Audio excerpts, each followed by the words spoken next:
Hey guys, I'm Night Siren, and I usually don't do a little intro before I read these particular stories, but I kind of want to tell you what's going on.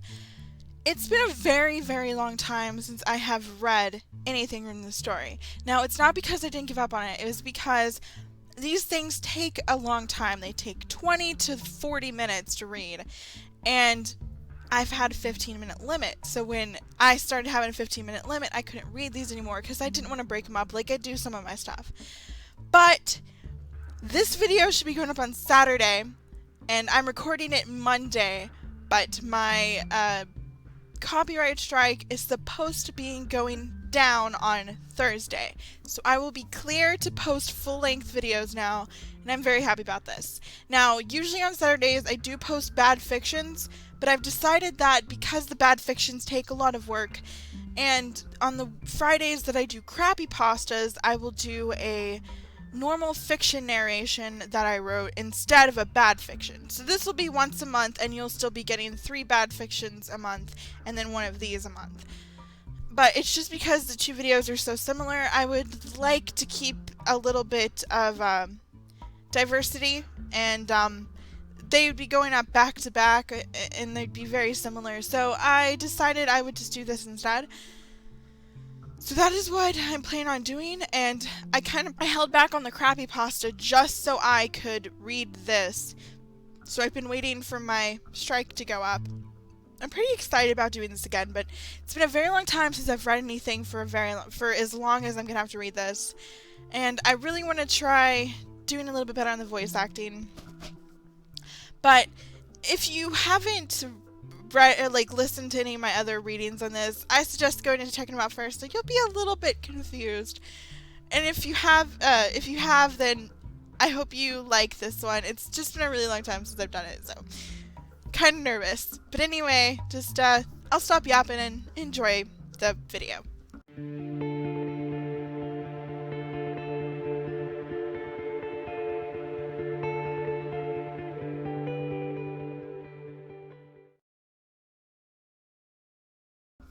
I slept in a little late the next day. After the exhaustion of the last 2 days, I woke up at around noon. I felt refreshed, though. It was really nice. I got out of bed with a smile on my face, flicked on my stereo, and jumped in the shower. Hailed along to the sounds as I scrubbed my hair and body. I just felt good. I don't remember having felt that way since I was a kid. It's sad that I couldn't remember exactly what real happiness was. Even when Hunter was around, I couldn't say I knew joy. Sure, I loved her and I was happy, but I wasn't bubbling. After Hunter left, my mom put me on depression medication, but it didn't make me happy. If anything, it just numbed me to the pain. That wasn't any better because then I felt nothing. And that wasn't what I wanted. I'd stopped taking them a year or so back. I decided it was better to battle it on my own. I think dragging myself out of bed every day and making myself care about what I looked like, making myself smile and pretend, made me stronger. It was hard, and at times I had troubles. Sometimes I fell into darkness, and at those times I did things I'm not proud of. But I made it through. But something about that morning left me with a giant smile on my face and a lightness in my heart. I danced around naked in front of my mirror, my new necklace bouncing back and forth between my breasts as my wet hair splattered the walls. I held along with Panic at the Disco, knowing that my parents and brother would be at church. Sundays were my favorite. It was the only day I was assured to have the house to myself. I guess that's why it was so easy to be happy on those days, because I knew I wouldn't be berated for the slightest thing. At that point in time, I was exercising my right to be as loud as I wanted, and it was just fucking awesome. I danced out into my room, twirling and hopping to the music. My giggles broke my singing. I couldn't help but feel silly. I didn't care, though, because I felt good. I threw my blinds open, aware that I was naked, but not caring. Meow broke my attention. I looked over at the black, fuzzy, golden-eyed cat lying on my desk staring at me. She looked almost annoyed with my human ignorance, but I didn't take any consideration of what my kitty thought of me. She had seen me through my worst and had delivered me to my best. "Don't judge me, Morgan," I yelled at her. She blinked slowly at me and twitched a little. I danced over to her and gave her a damp kiss on the head. She didn't like that too much, but didn't protest me. She was good at taking my crap. I had gotten Morgan when she was just a super tiny fuzzball kitten. I had found her in a shrub on my walk home from school when I was a sophomore. Hunter just laughed, and the baby cat kind of helped me get my mind off of it. She was a sassy cat, but seemed to know when she was needed. Mom hadn't really liked the animal at first, but Max thought she was cute, so she permitted it. Pfft, that kid got everything he wanted. At least then it had benefited me. Morgan hated him, though, and it made it all the more amusing. "Meow," the cat reminded me as I climbed on my bed and began to jump around on it. I ignored her. That was when something outside the window caught my attention. I squinted, pausing in my weird naked dance. "Meow," the cat spoke up as if to ask me what I saw. I stepped down onto the floor and moved so that I could evaluate the situation. There, sitting in the driveway, was an empty black Dodge Charger. I had never seen it before. "What the fuck?" I gasped, feeling confused. I yanked my curtain shut and shot in a dash across my room. I turned on the stereo and grabbed my robe from the bathroom door. I pulled the soft pink cotton over my naked body and made a beeline for my open bedroom door. "Meow," Morgan called after me as I darted down the hall.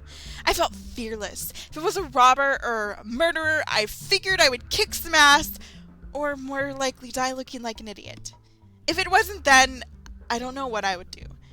As my bare feet hit the wooden stairs, I was finally able to pick up on a voice coming from downstairs. More specifically, the kitchen, I think. I stumbled down the stairs in my rush to see who was in my house. I almost tripped twice, but my grip on the railing saved me. "So, you don't think we should go with the essay?" the voice asked as I skirted through the living room. Then it hit me like a slap in the face. I was so stupid. It was my mom. With a hefty sigh of embarrassment, I moved towards the kitchen like a normal person and not a ninja chicken with its head cut off. "No, essays are too judgmental," another voice picked up as I moved through the doorway. "I think it'd be best to just take all the applicants' names, toss them in a basket, and pick at random. That way, those who are maybe not as good with words will have equal chance to get the scholarship." I don't know why my mind didn't process what I had heard, but instead of assessing the moment, I just charged forward. I rushed into the kitchen, half-dressed, with my hands on my hips and my face all scrunched in irritation at how I had been fooled. "Mom, why aren't you at church?" I demanded, interrupting the conversation with whomever. "And whose car is that outside?" Mom, sitting at the small kitchen table, blinked at me in shock. "Ophelia, what are you wearing?" she demanded between her teeth. Sound strained. A light snicker caught my attention, and I finally glanced over to the second speaker. "We have company." My cheeks flashed bright red, burning. There beside my mother sat Dorian. It had been the first time I'd seen him outside of some kind of formal thing. He was wearing a dark blue t-shirt, exposing the muscles of his arms, and from where I could see, blue jeans. Even in a casual environment, he still carried an attractive air of sophistication and suaveness. As his blue-green eyes observed me, his lips turned up in that childish half-smile of his. "Your mother and I are, working on some things for Helena's Scholarship Foundation," he said, obviously trying to hold back a laugh. I hugged myself, trying to conceal exposure. I stuttered. I felt like an utter idiot, and it was even worse that I had made such an ass out of myself in front of Dorian. It didn't seem to bother him, however. He just smiled, staring at me with the same look he had since we'd met. Maybe he always thought I was a dork, and this had just proved it. I looked down at my feet. It was strange. Most of the time I didn't give a single fuck about what other people thought of me. This time it was so much different. "We heard you singing upstairs, Ophelia," my mother said with another strained tone. I looked at her. Oh, great. I wanted to cry. I thought it sounded lovely. Dorian spoke up. I turned my attention back to him. His voice sounded sincere, and his smile assured it.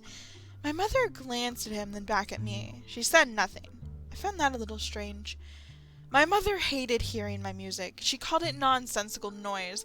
Anytime I played it a little too loud, she would rush upstairs and shut it off. Anytime she heard me sing, she would tell me that I sounded like a cow in labor. I was so irritated, and honestly it hurt my feelings. Though over time I had grown a thick enough skin to not let it bother me. I had to remind myself that what she said wasn't true. She just believed it because I didn't fit the mold that she wanted. I was fine the way it was. Not that she knew anything about music herself. She listened to that country crap, we're in Texas, duh, which was a genre filled with people being sexually attracted to tractors, shotguns, and such. Still, there was no doubt that if my mom had heard me blasting music and screeching the lyrics at the top of my lungs, she would have rushed upstairs as fast as she could and shut it off. She would have screamed about how unladylike I was and gripe about my terrible music. She would say that I was embarrassing her in front of company. I just didn't know why she hadn't done it that day with Dorian. Ophelia, sweetheart, you do realize you're wearing a robe, correct? My mom interrupted. She sounded annoyed with me as always. Oh, I pulled up my robe, feeling majorly uncomfortable. Rebecca, I think we should take a break until our partner gets here. We don't want to make too many decisions without him. Dorian spoke up, looking my mother in the eyes. She nodded. I agree.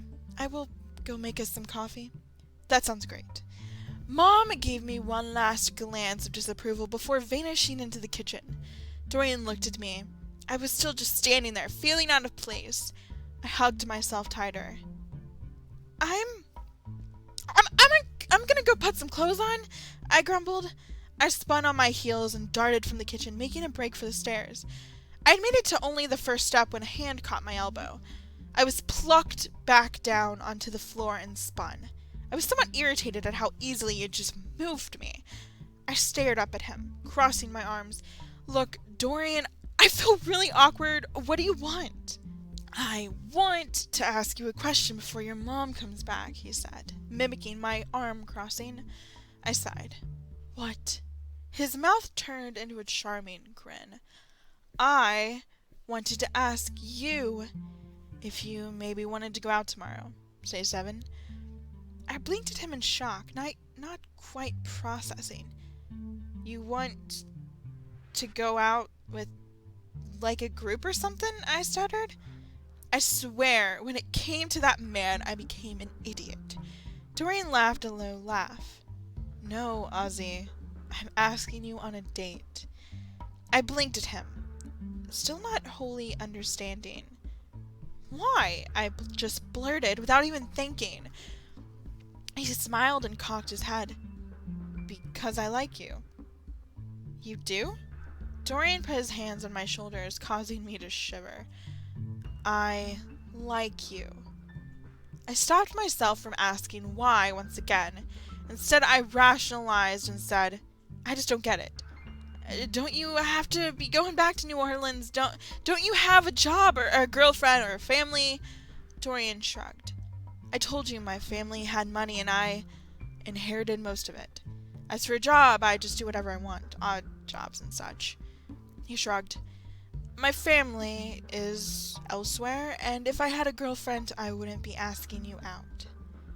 That just added questions that I wanted to ask him, but none of them were dire enough for me to worry about them at the moment. I was about to give him my answer when the front door slammed shut. I looked over to see Shane standing there. I smiled. Hey, what are you doing here? I asked. Shane glared Dorian down as he answered me. Your mom asked me here to help with Hunter's Scholarship Foundation. She did? I asked, shocked. Mom had made it clear how she felt about Shane, and it certainly didn't hint that she would allow him to have anything to do with her charity. Dorian squeezed my shoulder. I convinced her, he said. I smiled at him. Really? Of course you did, Shane grumbled.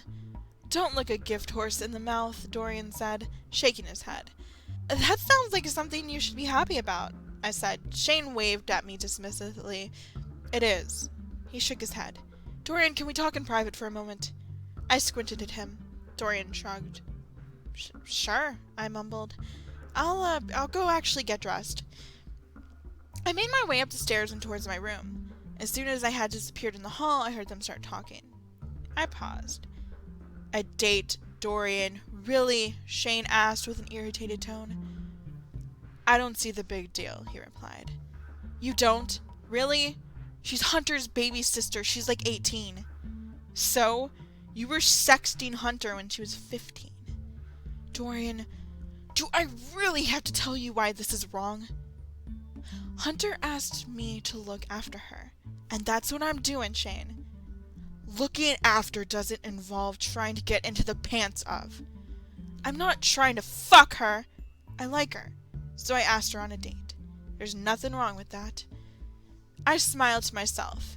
It was nice to know that my sister cared so much as to ask Dorian to look after me. I enjoyed that he actually cared enough about her to oblige. I liked that Shane cared enough to try and protect me. And mostly, I loved that Dorian actually liked me like that. I didn't need to hear any more. I went to my room to change. When I returned, the boys were still at it, of course. I'm sorry, Shane. I didn't realize that you were my father, Dorian was saying. His voice was filled with irritation. Dorian, you should know better. You know that she can't get involved with... He suddenly cut off. As I hit the top of the stairs, he said, just think about it. Dorian's smile was smug. Oh, I will. He looked at me, smiling. I stood beside him, squinting. So tomorrow at 7, he asked. Shane sighed.